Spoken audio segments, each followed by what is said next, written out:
د نړۍ هېوادونه.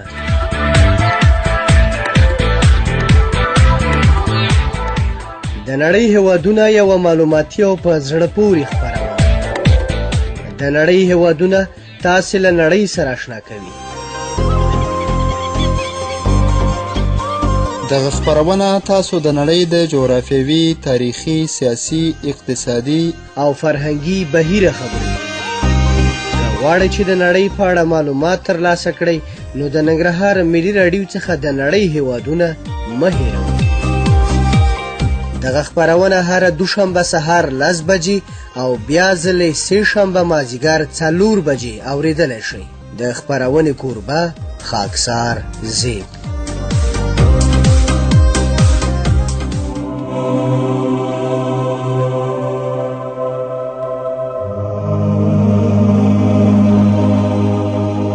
د ننګرهار د ملي راډیو قدرمنو اوریدونکو السلام علیکم. ډېر خوشحاله یم چې ځل بیا د نړۍ د هېوادونو په خپرونه کې زه خاکسار زیب ستاسو کوربهتوب کوم. قدرمنو اوریدونکو د نړۍ د هېوادونو د پیژندنې خپرونه چې په دې خپرونه کې موږ تاسو ته د نړۍ د بېلابېلو هېوادونو په باره کې معلومات درکوو. په نننۍ خپرونه کې موږ تاسو ته د البانیا هېواد په باره کې معلومات برابر کړي. په دې تمه چې د خپرونې تر پایه سره پاتې شئ او دا معلومات واورئ.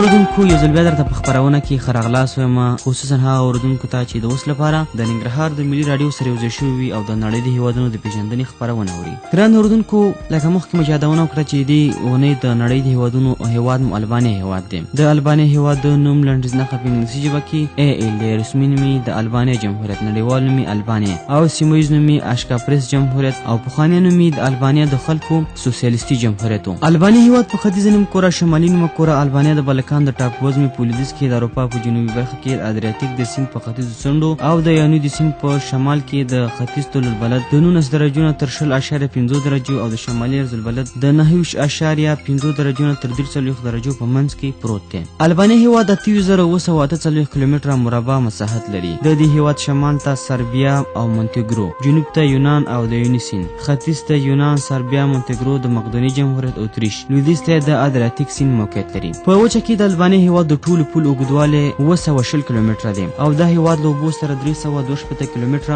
ګډه پوله لري. د البانیا هېواد د لوړو غرونو څخه د الپ غرونه دي. همداشان په دې هېواد کې نور مهم غرونه هم شته دي چې پندوس، تورمانور او داسې نور غرونه په نومو یادېږي. د البانیا هېواد د لوړو څوکو څخه د کراب، تومور او ماجا کورابت څوکه ده چې 2953 متره جګوالی لري. د البانیا هېواد د غټ سیندونو څخه د رین سیند دی چې د هېواد په کرنه کې ورڅخه ډېر استفاده کیږي. همداشان په دې هېواد کې نور مهم سیندونه هم شته دي چې د دې سیندونو په غاړه د سیل او تفریح لپاره په زړه پورې ځایونه جوړ شوي چې خلکو ته د سیاحت لپاره راځي. راځو قدرمنو اوریدونکو د خپرونې په دې برخه کې د البانیا هېواد اقلیم ته.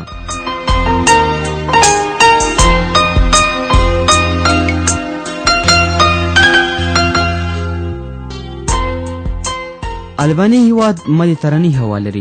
ژمی ډېر سوړ دی او وریځن دی، په داسې حال کې چې دوی بیا تود او وچ دی او په دې موده کې اسمان ډېر پاک او شین وي. د البانیا د نننیو غرونو برخو هوا ډېره سړه ده او رخ پکې ډېر وي. همدغه ډېر رخ د البانیا د ټولو سیندونو او سیندګیو کال 12 میاشتې اوبه برابروي. البانیا په عمومي توګه یو غرنی هېواد دی. د اټکلونو د مخې د دغه هېوادګي په شمال ختیځو او منځنیو برخو کې کابو 50% سیمه غرونو نیولې ده چې په لمنو کې جګې جګې غونډۍ پرتې دي. د البانیا هېواد لویدیځ ځمکې هوارې دي او دا ځمکې د دې هېواد په سیندونو خړوبېږي او ښه حاصل ورکوي. د البانیا هېواد ډېر خلک په همدغه سیمو کې میشت شوي دي. د البانیا ټول سیندونه د دې هېواد له ختیځو غرونو الپ څخه سرچینه اخلي او مخ په لویدیځ درومي او په پای کې د مدیترانې سمندرګي ته ورتویږي.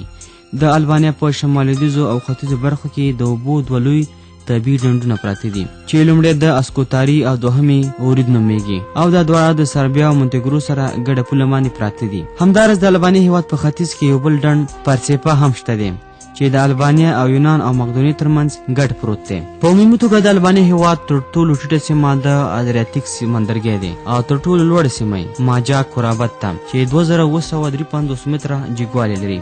د البانیا هیواد پایتخت تیرانا ښار دی. په دې هیواد کې په 1 کیلومتر مربع کې 23 نفر، په 1 میل مربع کې 320 نفر، په ښارونو کې 43% او په کلیوالي سیمو کې 55% اوسیدونکي ژوند کوي. په البانیا هیواد کې په 1000 کسانو کې زیږیدنه 15.08 نفره، په 1000 کسانو کې مړینه 5.02 نفره. د نفوسو د زیاتوالي کلنۍ وده په دې هیواد کې 0.15%. په 1000 ماشومانو کې د مړینې اندازه 2.11 ماشومان، هلکان 30.10 او انجونې 21.45 نفره. په البانیا هیواد کې د ژوند تمه په منځنۍ توګه 0.06 کاله ده. د ژوند تمه په نارینه‌و کې 4.40 کاله او په ښځو کې 8.02 کاله ده. د 1000 ښځو حمل په البانیا هیواد کې 2.05 ماشومان. د البانیا هیواد اوسیدونکو 80% دین اسلام دی. همداشان په دې هیواد کې ارتودکس مذهب پیروان 60% او رومن کاتولیک مذهب پیروان 10% ژوند کوي. د دې هیواد اوسیدونکو رسمي ژبه البانیایی ده. په انګلیسي، توکس، ګړدود او یوناني ژبو باندې خلک هم خبرې کوي. لیکدود یې په لاتیني ژبه دی. د البانیا هیواد اوسیدونکو نژاد سپین البانیایی دی. قدرمنو اورېدونکو، د خپرونې په دې برخه کې تاسو رابولو د البانیا هیواد یوې ښکلې سندرې ته.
درنو اردوونکو، الباني سندره مو واورېدله. په دې تمه چې تاسو یې د هیواد د ژبې سره هم آشنایي پیدا کړې وي، راځو د خپرونې پاتې برخې ته. البانیا هیواد اداري ویش له پلوه په 12 برخو ویشل شوی دی. د البانیا هیواد حکومت ولسواکي دی. د البانیا نوی اساسي قانون په 1998 د نومبر 25 د خلکو په یوه ټولپوښتنه کې تصویب شوی دی. د البانیا هیواد جمهور رئیس د 5 کلو لپاره د ولسي جرګې لخوا ټاکل کیږي او لومړی وزیر د دې هیواد د جمهور رئیس لخوا ټاکل کیږي. د البانیا هیواد د جمهور رئیس تیر ټاکنې په 2012 کال کې شوې او راتلونکي ټاکنې به په 2018 کال کې ترسره شي. د البانیا هیواد د کابینې وزیران د دې هیواد د ولسي جرګې په پیشنهاد د جمهور رئیس په تایید او د ولسي جرګې په تصویب ټاکل کیږي او 15 کاله کار کوي. د البانیا هیواد ولسي جرګه 140 غړي لري چې اصلي د ټول هیواد څخه او 40 د سیمو په تناسب د خلکو لخوا ټاکل کیږي. د البانیا هیواد د ولسي جرګې د کار موده 4 کاله ده او د دې هیواد د دولتي شورا تیر ټاکنې په 2009 کال کې شوې او راتلونکي ټاکنې په 2014 کال کې ترسره شي. په البانیا هیواد کې د رای ورکولو سن 13 کلن دی او رای ورکول عمومي دي. د البانیا حقوقي نظام په مدني قوانینو ولاړ دی. د اساسي قانون محکمه او ستره محکمه د البانیا تر ټولو لوړ قضایي ارګانونه دي. د البانیا د سترې محکمې مشر د دې هیواد د ولسي جرګې لخوا ټاکل کیږي او د دې هیواد په ټولو برخو کې سیمهییزې محکمې شته دي چې د خلکو، شرکتونو او د دولت حقوقي لانجې څیړي او پریکړې پرې کوي.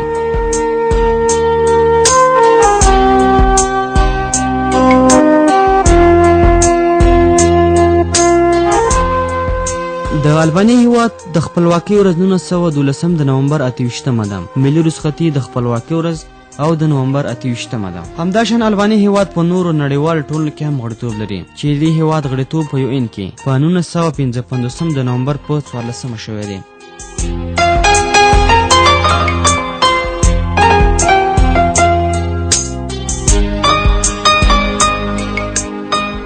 راځو د البانیا هیواد ملي بیرغ ته. د البانیا هیواد ملي بیرغ ځمکه سره ده چې په منځ کې 2 تور ګوربت موقعیت لري. درنو اردوونکو د خپرونې په دې برخه کې راځو د البانیا هیواد د اقتصاد په اړه لنډ معلومات ته.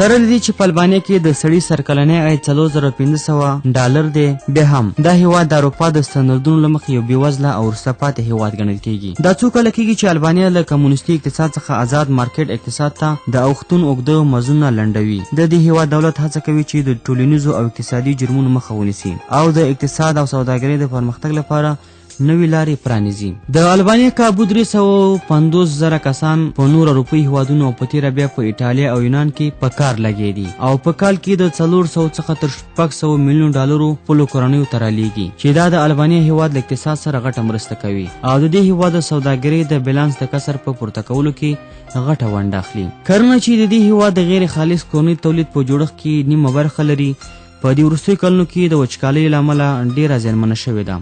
هغه ماشینونه چې په البانیا کې بزګران او د مځکو خاوندان کاروي زاړه شوي دي او سم کار نشي کولی.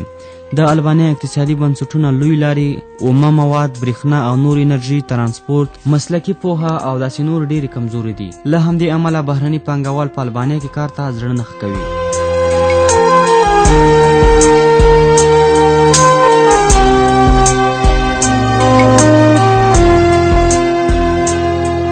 قدرمن اورونکو، دا و د دې ونې د نړۍ د هیوادونو د پیژندنې خپرونه چې تاسو د ننګرهار د ملي راډیو څخه واورېده. ګران اورونکو، تر بلې خپرونې پورې ما خاکسار زیب ته اجازه راکړئ. تاسو په لوی څښتن ته لاس سپارم. تاسو را بولم د ننګرهار د ملي راډیو د نور خپرونو اورېدو ته. خوشحاله اوسئ. د خدای په امان.